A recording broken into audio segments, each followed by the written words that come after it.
where you come from, what made you want to be a filmmaker, and then we'll get into talking about the film and David, I'd like for you to talk about your background. Sure. Cool. So yeah, I'm from Northern California originally. Like pretty interesting childhood.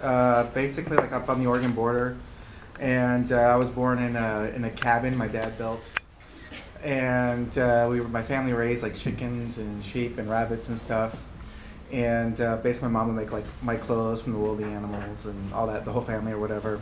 And basically, I got interested in film when I was a kid because my family, my dad had this whole beat up truck, and he would drive us down to like, there was a small town about 45 minutes away with university, HSU, Humboldt State University. And so we would go down there in this whole beat up truck and crash like film classes and stuff like that. So starting from a very young age, I was always really into movies. But I was also like watching like very ambitious sort of like film student movies, like as like a 6-year-old kid or younger. And so yeah, that's like my earliest like memories of film, or like Bringing a Baby, and it's a classic film and all that kind of stuff. Like a lot of like Cary Grant, His Girl Friday, all that kind of stuff. And like and then also like Doctor Strangelove and like all that kind of thing. And yeah, so I always really wanted to make movies. Then when I was like, around like 12 or something, I had a buddy who got like a VHS camcorder or whatever. And so like I would go and shoot movies on that, and I would get like 2 VCRs and put them together and like hit play on one and record on the other and stop it and start it, and that's how I would edit them together. And then I even had a buddy who was like kind of a tech, like somehow, like whatever, kind of a whiz. And we plugged in like a found a way to plug in a CD player into the back of the VCR, and then that's how we like put like music track on there and stuff like that. So that's kind of like how it got started or whatever. And then like fast forward whatever, several years, I ended up going to USC Film School, and then after when I was there, I was like, me and some buddies started like a music video production company, and we just started like shooting like really low budget videos with this company. And then that company just we started shooting bigger and bigger videos, and but then when I wasn't even doing that like my senior year of college or whatever. And then after I graduated college, I made my first movie, like an indie movie called Redland, and then that did pretty well. I got like nominated for an Independent Spirit Award and stuff like that, which is kind of like a big indie award or something. And so did that, and then this is my second movie. Met this guy, and happy to be working with him, and happy to be here in Dallas. Yeah. I love that story. It's such a such an amazing story. I used to go to the movies alone all the time. I used to watch French Lieutenant Woman like 8 times. That's a great movie. I don't know why I was obsessed with it. I was like literally 11. Great. But no, I read the script, and it was just such an interesting script, and I'd seen his previous film. And then I loved the character, I loved the story. And so we met, and we had a really magical meeting where we just had coffee, we were in Venice, and all these weirdos just started stopping by that I'd known throughout my life. One friend I hadn't seen in 20 years, another crazy comedian, rapper. It was this weird, fun, kind of meeting. And we hit it off really well. So he gave me the opportunity to play the role. I had to lose a ton of weight, so he sent me to a survivalist tour where I went to Utah, the outback of Utah, for 5 days and didn't eat for 2 and ate pine nuts and buffalo berries. And then I learned how to make a fire and skin an animal and make a shelter. Real survivalist stuff then. Yeah, real stuff. But it was it came really handy in the movie too. Yeah, it did. Tell how you found that animal that you skinned. Oh yeah, I didn't want to kill an animal because that's not my thing.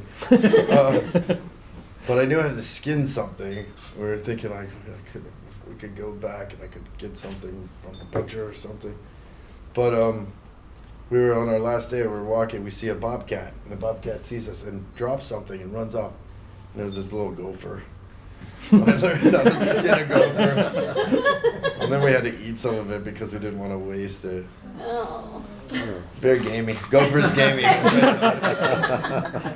We're all charred. But it was great. We built a fire and, ate a gopher. The rest is history, really. No, but we got to work with some amazing actors in this, really cool. And Orion. yeah, Gorn. Great job, yeah, for sure. Yeah. Any questions or? David, how was your health after that experience? Did you feel good? Did you feel strong? I did. I mean, it was tough. Yeah. It was super tough, and like, you know, it kind of pushes you to the edge of just like make it through kind of thing. But there's also a real, like, you start seeing colors more vividly, and you're able to see at night, and you know, it's interesting. It really did prepare me for the film, where it's like these people were animals. They're like in this desolate land, and they're just trying to survive. Mm-hmm. Yeah, definitely. I think the survival school, like, you know, besides did come in handy with building stuff and like all that kind of stuff, but also just like you like be mentally understand that world or whatever, for sure. I think, and definitely think it helped you get into the character and everything like that, for sure. Yeah. Did you isolate the actors from like society? Or I mean, well, kind of anytime you're like, people well, the thing is, like, I really like to shoot on location, and this we shot in Detroit, but in like, cause the thing is, when you go onto location, well, no matter what, you build up sort of like a family type thing, you know, and you're out there alone, you're like with the, you know, everybody's together, all in the same hotel, you know, and no matter what, you're like sort of isolated in your little island. Right. And it's you know, it's like, that's for me, like one of my favorite things about like doing a film is you go away for a few months or however long, and you're in this, you know, this little realm of your own imagination, and like the real world doesn't exist outside this little world of everybody working to create this thing together. You know? How did you come up with the idea for the story? I came up with the idea. Basically, film ideas come to me in images, and so this is my second movie, so both my films are like this. Like, I had this idea for, basically I had this image in my head of a hunter character like playing cards with this sort of shamanistic, you know, dark death-like figure. And it was just like in a dark room, and so I just had this image in my head, and then but the cards they were playing with were tarot cards, but they weren't reading tarot, they were gambling. And so that was sort of the genesis of the idea, was that image. And then I started getting more images in my head of like a woman chained up, you know, like giving birth, but she's a virgin, and like, so like just like having these random thoughts and images in my head. And definitely obviously based on different mythological texts and stuff like that. And so like, and then put it all together sort of, you know, just like write down like random notes, and then, I mean, like of images and all this stuff, and just like in a notebook, and I'll write pages of it, and then I'll go back through and try to, you know, see if there's a story there or whatever, you know. What made you decide on Detroit, and what was it like when you were filming it? I decided Detroit because the first thing when you're thinking post-apocalyptic, you're thinking, oh, maybe desert or something, but then I thought that's a little like stereotypical, you know. Just like every post-apocalyptic movie takes place in the desert, you know. And then also, is it like, to me, it was more realistic that it should be, because if it was, then people would be living amongst our ruins, you know. And I was thinking sort of about the Dark Ages in Europe, and I was thinking about Rome during the Dark Ages, how people, like after Rome fell apart, like the, you know, early like Christians were like living in Rome, the population collapsed, and they were living amongst the ruins of like this ancient civilization they knew nothing about. And so I thought it'd probably be more like that. So then you're looking around, what would be like a cool place to shoot. And I looked at this photo book of like all the urban decay and stuff in Detroit, so that's perfect. And it was great. I love to shoot in Detroit, I don't know. Yeah, I loved it too. Yeah. It was a real, like, you know, I'm not sure if it was 6 weeks or whatever, but we were literally like, you'd work all day and then just go to sleep and then work back up. And, you know, it was kind of like you were really in the trenches and everybody was together. It's a small cast. So it was really sort of all-encompassing. What were some of the buildings or areas of Detroit that you got to film? Well, I mean, there's like a lot of like, you know, I think the classic spot that the Packard plant is a great place to shoot, obviously. We shot, the main set was like, actually like out, it was between Detroit and like, we built this like magician, I don't know, like this magician sort of cabin, like crazy place. And we built that in this, out between like Detroit and Dearborn. And then, you know, just around different things, you know. Did you have any problems filming in Detroit? Because I know that, you know, a lot of people go to Detroit now to film, you know, there was a music video that was filmed there with the tiger that escaped in the Packard plant. And, you know, some of the locals are not really liking, you know, people filming in the ruins of Detroit. Did you guys get any resistance or interference from the locals? No, I think they were all great. I mean, the main problem I mean, there's different problems. Like, some of the problems we had is like when we started getting into like, late November, December, and had Dave chained in a loincloth to like cold cement. It was probably pretty painful. And then I ended up like stepping on a nail, and so I got tetanus, and that was pretty brutal. And then that actually started striking like on the night before the last shoot, and so I did like go to the ER and was up all night. Then I had to go to the shoot and got like seriously like 24 shots or something, and then I had to go shoot. So that was pretty tough. And then we ended up going like all night. So that was pretty brutal, but it was actually a lot of fun still. I don't know. Still a lot of fun. And when he was scouting one time, this truck pulled up with all these like shady looking dudes with dogs. They get out and the guy who's showing them around is like, this is actually not good. Yeah. So like, and they were all like looking for them and they had to hide. And they kind of get out of there. Totally. He's like, oh man, this is dangerous or whatever. Yeah, and he was like showing us, like I was with the producer Magdalena. She's like a fairly attractive woman, and it's like this seems kind of dangerous. He's like, this is dangerous, man. And so we're like, trying to escape from these guys and things, and they had like guns and dogs, and it was crazy. But that's like the thing is Detroit. Honestly, it's like a really cool city. It is. It's awesome. The music is incredible. The people are great. Yeah, the art's great. The art scene is just incredible. They're like all these people. There's a bunch of squatter artists, and they just go. Their street art scene is out of control. Yeah.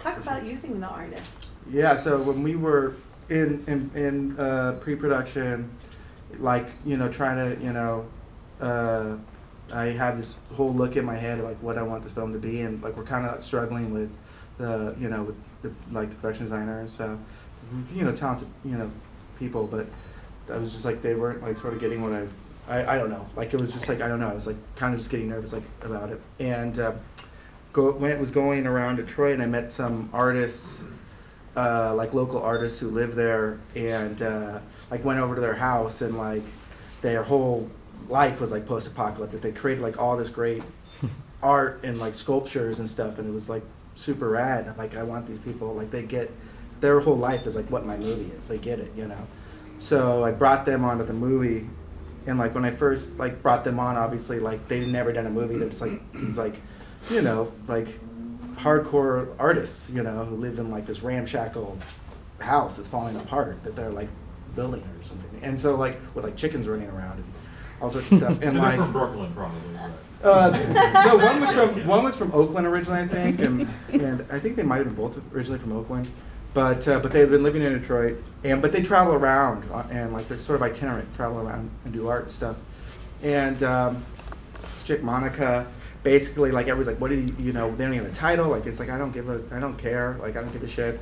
Like I want these people on my movie. They know exactly what I want. And over the course of the movie, like we just leaned on them, and particularly Monica, so much. Like in terms of costume and art and props, and like they even cut David's hair for the movie, and just the role kept expanding.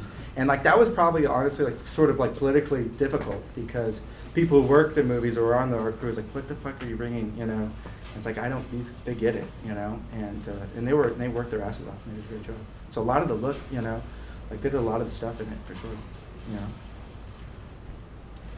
Was there a Detroit Film Commission, or is it any kind of support from the city or? I mean, Michigan, I don't really, I think there is. I mean, I definitely think there is. I didn't really deal like that's more like on the production end, you know what I mean? Like the producers and stuff deal with that stuff, but it was. I loved shooting there. From my perspective, I loved it. So how different was your vision of what you saw when you were putting it together than the final product?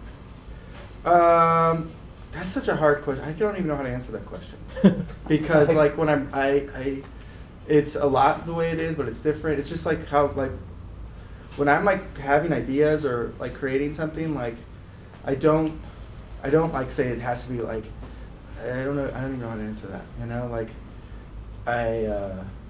the whole thing is just like very, I don't know, it's like very fluid. I think that like, that you have a concept and like, but I don't like say, okay, I want the character to look like this. I write a character, I do the best I can to write a good script that's like an interesting script, and then like I want to go out and shoot it and then react to the environment and react to what the actors are doing and, and all that kind of stuff. So like, So I definitely like, I don't know, I like to go with it and like sort of just like control, sort of like it's like controlled chaos or something, you know.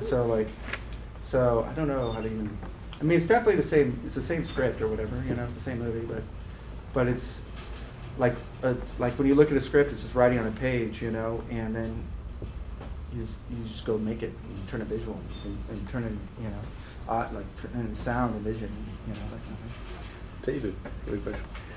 That scene where you're chained down to the ground. Yeah. Would you say that's your most challenging? I know painful. That was challenging. It's like, you know, it's all these old, you know, fiberglass and all this shit you're on and sticky things, and it's literally freezing cold, and these chains are super cold.